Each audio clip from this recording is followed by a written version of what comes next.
everybody, it's Tarkan back with another video, a brief one where I want to touch on a subject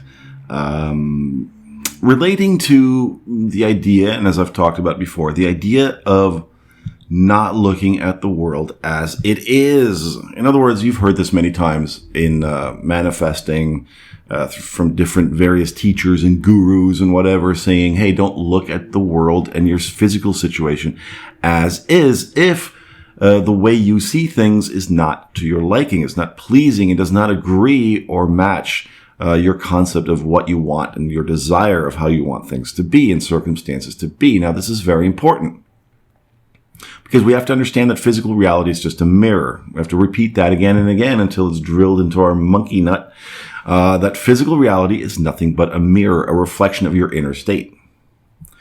But there's another thing that can happen, guys, okay? It's an easy thing to say. It's not always an easy thing to practice, okay? And the reason being that you're going to find things reinforcing the way you feel about the world, the way you feel about your life, your physical condition. It's easy for us to look at the world, let's say in a general sense, and say, hey, look, I talk about these problems in the world, and here they are showing up. So here's the evidence that I'm right about the things that are wrong with the world, the things that are not working out in my physical reality. This is what we do. We see physical reality as evidence of some kind of truth. When in fact, the only thing that it's an evidence of, the only thing that it's showing you is your dominant inner state, your dominant belief system about yourself, about the world, about the condition of the world, and about physical reality in general. Okay, so we have a tendency, we're taught this, of course, through, our modern science practices, which I'm not debating any of that, but I'm saying that modern science really only looks at the physical world. Right? It doesn't look really at anything beyond that. Okay. I mean, ask any scientist out there and ask them what consciousness is. They don't have an answer for it. Some of them might say, oh, it only exists in your brain. And when the brain dies, so does consciousness. Well, to me, that's nonsense. But anyway, I digress. The thing that we tend to do, what we've been trained to do in our modern world, is to look at the world and to see it as evidence of certain truths.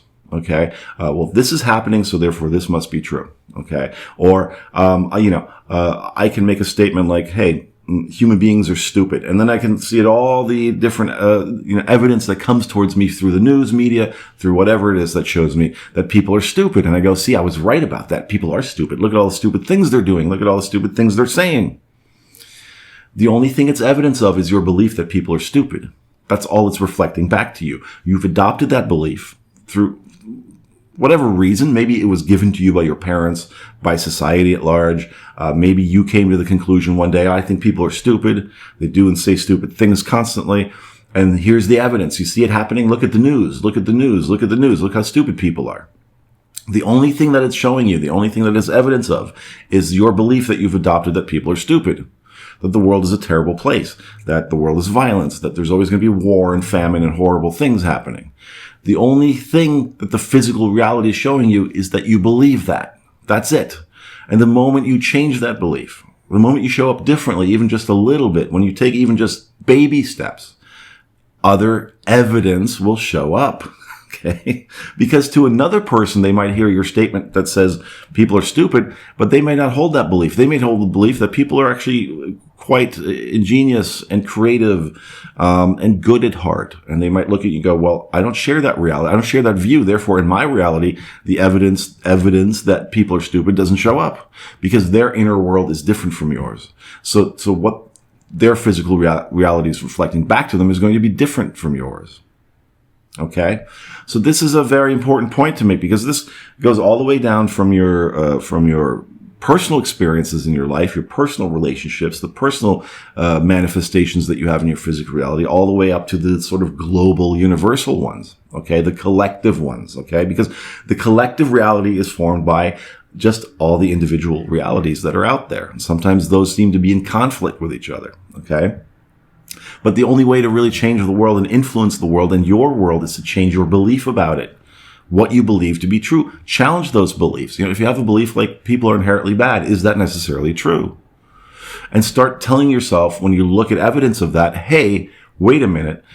I'm a match to those incidents coming into my life. It doesn't mean that bad things aren't happening. It just means that they're now foremost dominant in my awareness because I have adopted that as a belief. Only bad things happen in the world. And so then I'm going to attract all the bad news stories. I'm going to attract people who also have that mindset and that belief system. And they're going to reinforce your belief about that, you see. That's what happens with the news media. And I want to talk about this business. I want to actually read you a quote from Seth. Now, for those of you who are not aware, I've talked about Seth quite often. Seth is a channeled entity channeled by a woman named Jane Roberts who passed on in the 80s. But there are very, very, there are a great number of volumes of the Seth sessions, starting in 1960 all the way up to the 80s, several decades of Jane Roberts channeling Seth and her husband, I think Robert Butts, very diligently copying the sessions down. And the Seth material has influenced a lot of people. Abraham Hicks, various other people, gurus, teachers on this subject over the decades. So I tend to like to go back to the Seth material because there's a lot in there.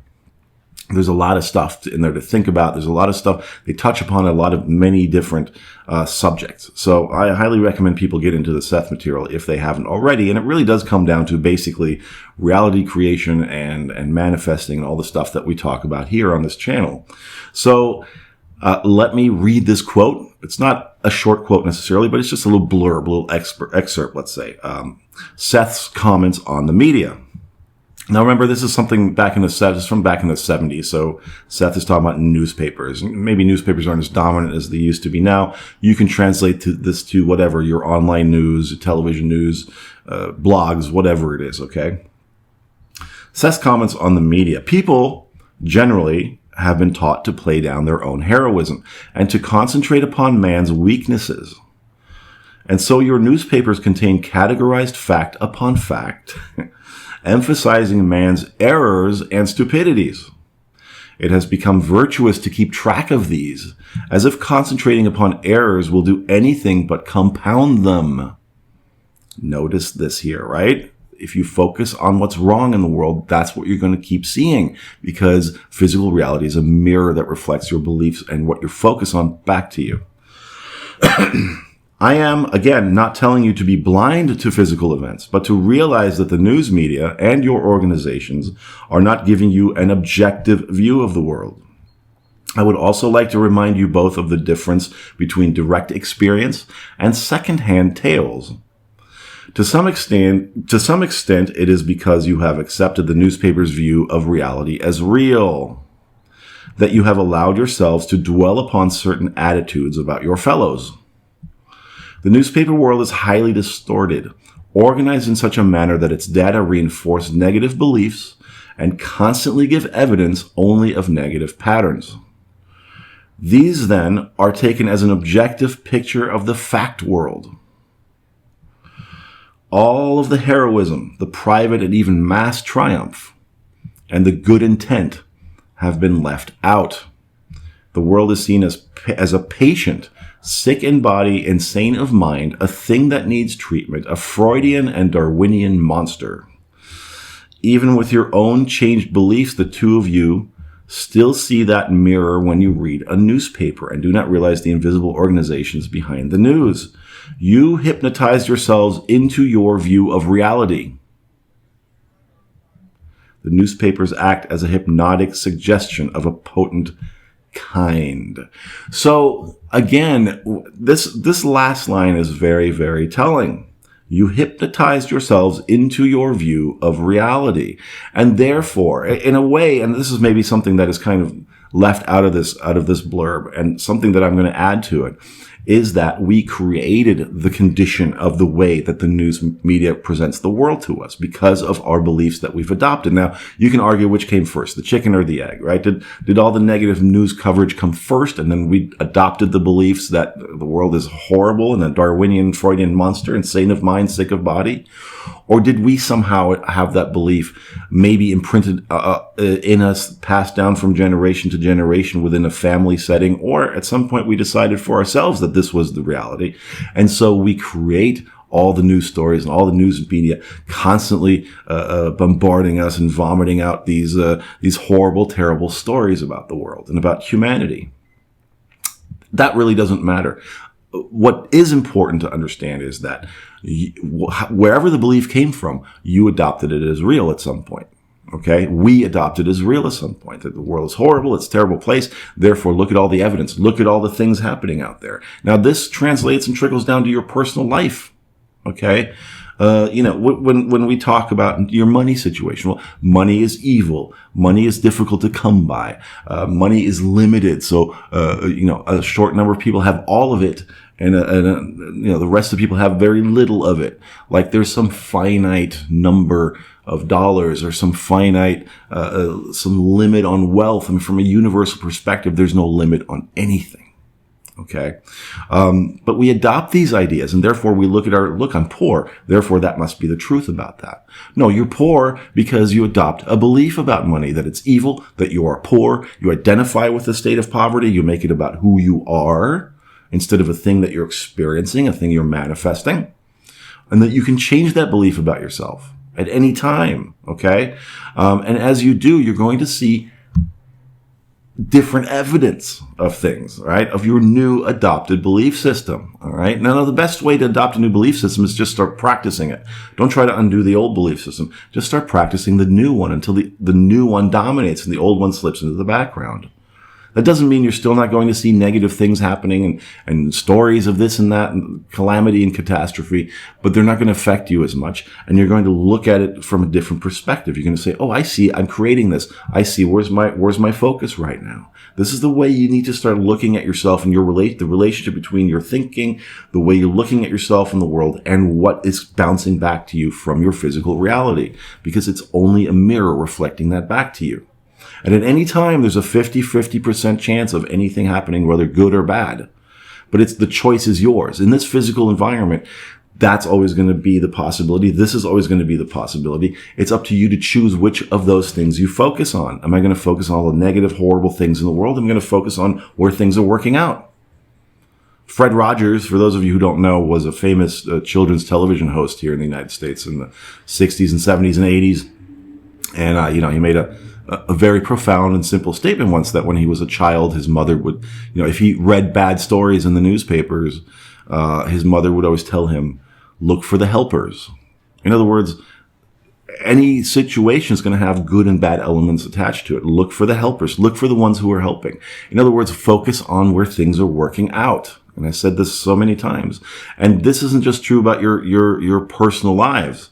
Okay, focus on where you do have abundance and money. Focus on where you do have love available to you, because the more you focus on those things, the more of that is going to show up, and those kinds of things are going to show up in your daily reality. But the same is true for the world. If all you see are problems in the world, then that's all you're going to get back, is more evidence of problems in the world, things going wrong. But you need to start taking responsibility for that. Okay? Not blame, but responsibility. I am bringing that into my physical experience, into my awareness, with my focus, where I place my focus. And that is my choice. That is the power I have as a creator on this planet, in this physical environment. I get to choose what I focus on. And as I shift what I focus on, what is reflected back to me shifts as well. Okay? So, turn off the damn news. Or go to there's a great website called goodnewsnetwork.com, which, somebody actually had the wherewithal to go, hey, why don't we look for the good news out there? Because there's always good news, but it gets buried under all the horrible headlines, right? But there are options to look for good news. So if you're going to look at the news every day, if you're like a news junkie, like I've been in my life, but at some point I had to turn it off because it was eating me alive. Okay, it really does rob you of your joy, of your strength, your awareness of your personal power.